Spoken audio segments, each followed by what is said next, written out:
Hello दोस्तों, कैसे हैं आप सब। दोस्तों, आज का हमारा टॉपिक है अक्षय तृतीया क्यों महत्वपूर्ण है। दोस्तों, अक्षय तृतीया हिंदू और जैन धर्म में अत्यंत पवित्र और शुभ दिन माना जाता है। इसे अक्षय तीज भी कहते हैं। यह वैशाख महीने के शुक्ल पक्ष की तृतीया तिथि को मनाई जाती है।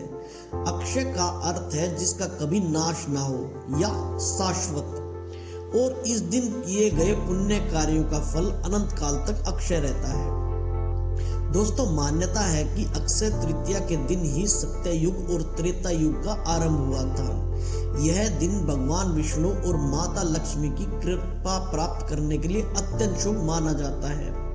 पौराणिक कथा के अनुसार इस दिन भगवान कृष्ण ने द्रौपदी को अक्षय पात्र का वरदान दिया था, जिससे उनके पास कभी भी अन्न की कमी नहीं हुई।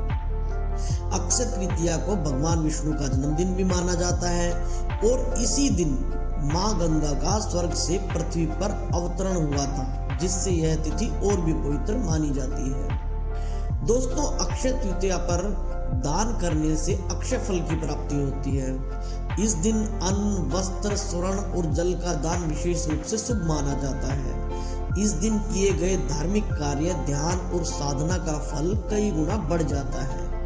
यह दिन किसी भी नए कार्य जैसे विवाह, गृह प्रवेश, व्यापार की शुरुआत या जमीन खरीदने के लिए बहुत ज्यादा शुभ माना जाता है। इसे अबुझ मुहूर्त के रूप में भी जाना जाता है। अक्षय तृतीया पर सोना खरीदने की परंपरा है, क्योंकि इसे समृद्धि और शुभता का प्रतीक माना जाता है। दोस्तों, अक्षय तृतीया पर कुबेर और लक्ष्मी जी की पूजा करने से धन वैभव की प्राप्ति होती है। एक अन्य पौराणिक कथा के अनुसार इस दिन सुदामा भगवान कृष्ण से मिलने गए थे। कृष्ण जी ने उनकी निर्धनता को दूर कर दिया, जिससे यह दिन मित्रता और भक्ति का प्रतीक भी बन गया। और दोस्तों, जैन धर्म में इस दिन भगवान ऋषभ देव ने अपना 1 वर्ष का उपवास समाप्त किया था। इसे जैन धर्म के लोगों द्वारा विशेष रूप से मनाया जाता है। अक्षय तृतीया के दिन विवाह, गृह प्रवेश या अन्य शुभ कार्य बिना मुहूर्त देखे किए जाते हैं। इस दिन गंगा या किसी पवित्र नदी में स्नान करना बहुत शुभ माना जाता है।